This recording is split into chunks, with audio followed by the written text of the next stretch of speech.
¿Tienes en casa problemas de humedades por condensación? ¿Gotas que caen de puertas o ventanas? ¿Manchas de moho en algunas paredes de la casa? Si es así, este vídeo te puede ayudar a entender por qué se producen y a combatirlas. Lo primero que hay que tener claro es que la condensación se produce según dos únicas variables: humedad y temperatura. En verano, al subir la temperatura, se reducen los problemas de condensación. Y no es lo mismo vivir junto al mar o un río o en zonas secas. ¿Qué puede provocar la humedad en el interior de una vivienda? El factor más importante es la respiración humana. Si respiramos delante de un cristal, el vaho, vapor de agua, aparecerá inmediatamente. En el cuarto de baño, cuando abrimos el agua caliente, también se produce condensación.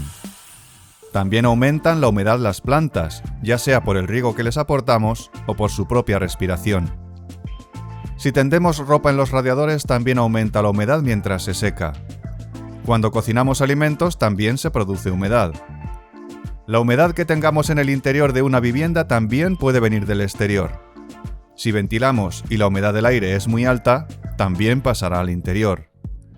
Los nuevos códigos de construcción incluyen protocolos de renovación automática del aire y recomiendan que sean de 12,5 litros de aire por segundo y por persona.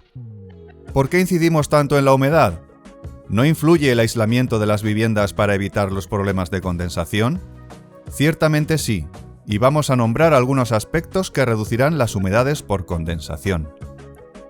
El mayor problema suele venir por las ventanas. Es fácil ver gotas de agua cayendo por los marcos de las ventanas en días fríos y lluviosos. Temperatura y humedad. ¿Te suena? ¿Qué rama de la ciencia estudia estos fenómenos? La psicometría. Vaya nombrecito.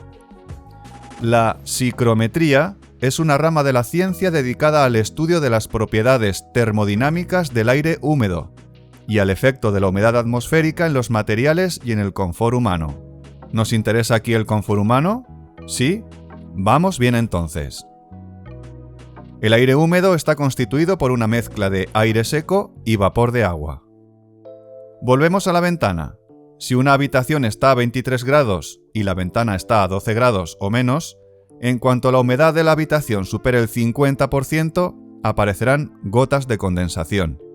Para analizar todo esto en vuestras casas, os recomiendo 3 herramientas que son: un termómetro de infrarrojos, que ahora muchos tenemos en casa por el tema del coronavirus, un medidor de humedad y temperatura, que podéis encontrar muy barato en cualquier bazar, y una carta psicométrica, como esta que os muestro que podéis encontrar en internet.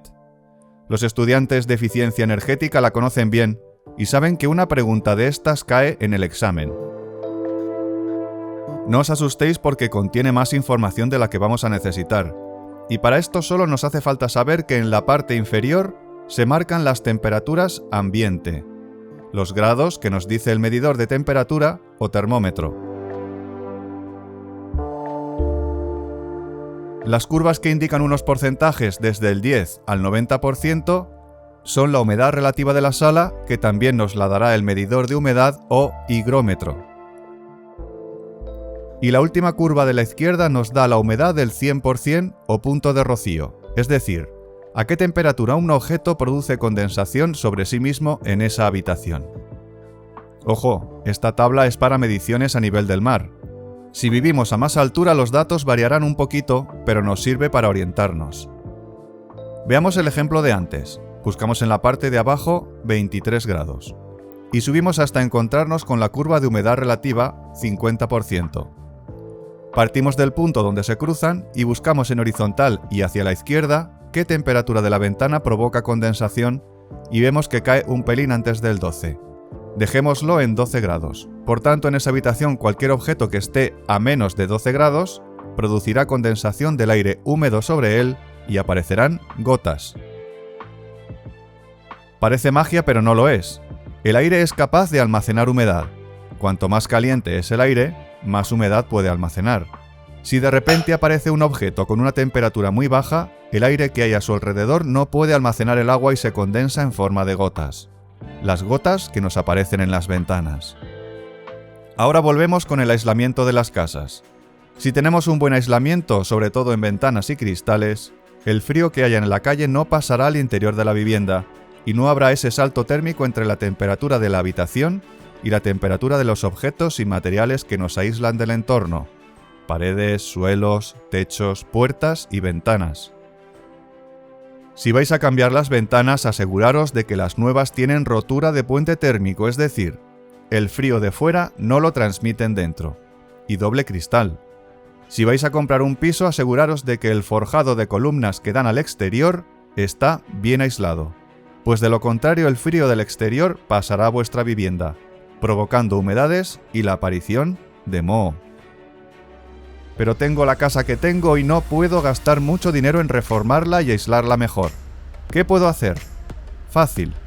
Al principio hemos dicho que la condensación es el resultado de dos variables: la humedad y la temperatura. La temperatura que cojan nuestras paredes y ventanas, si no podemos cambiarlas, será la que tengan habitualmente. Pero la humedad, ¿podemos cambiarla? ¿Podemos bajar de forma sencilla la humedad de una habitación? La respuesta es sí, con máquinas deshumidificadoras. Pero antes de instalar una de estas máquinas debemos tener algunas precauciones. El Reglamento de Instalaciones Térmicas en Edificios, el conocido como RITE, establece que en invierno los interiores deben estar entre 21 y 23 grados centígrados, con una humedad relativa entre el 40 y el 50%. En verano el interior debe estar entre 23 y 25 grados, y la humedad relativa entre el 45 y el 60%. Es decir, no podemos poner un deshumidificador sin controlar lo que hace, pues muy bajas o muy altas humedades son igualmente perjudiciales para la salud. Cuidadín con la humedad de casa. Y otro detalle, los deshumidificadores funcionan con un pequeño compresor, un pequeño motor que hace ruido y puede ser molesto. También van provistos de un depósito que se llena de agua destilada con la humedad que recogen, que por cierto es buenísima para planchar.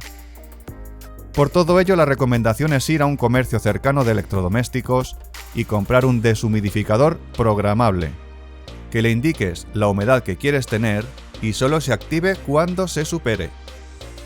Y aprovechar para escuchar el ruido que hace al funcionar para que compruebes si lo puedes soportar en casa y que estéticamente os guste y que haga juego con los muebles y tal y tal. Ya hemos comprado una máquina que nos convence. Volvemos con ella a casa y al ejemplo de antes. Ya tenemos el deshumidificador y lo programamos para que mantenga la humedad al 40% en invierno. Volvemos a la carta psicométrica y comprobamos qué pasa. Buscamos los 23 grados de antes, miramos dónde corta con la humedad al 40% y vamos a la izquierda buscando el punto de rocío. ¡Sorpresa! Pues ahora solo los objetos que estén por debajo de los 9 grados provocarán condensación.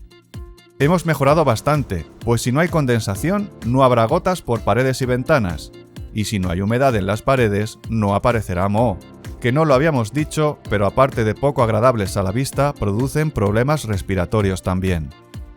En fin, espero que estas explicaciones, ejemplos y sugerencias os ayuden a vivir de forma más confortable en vuestros hogares.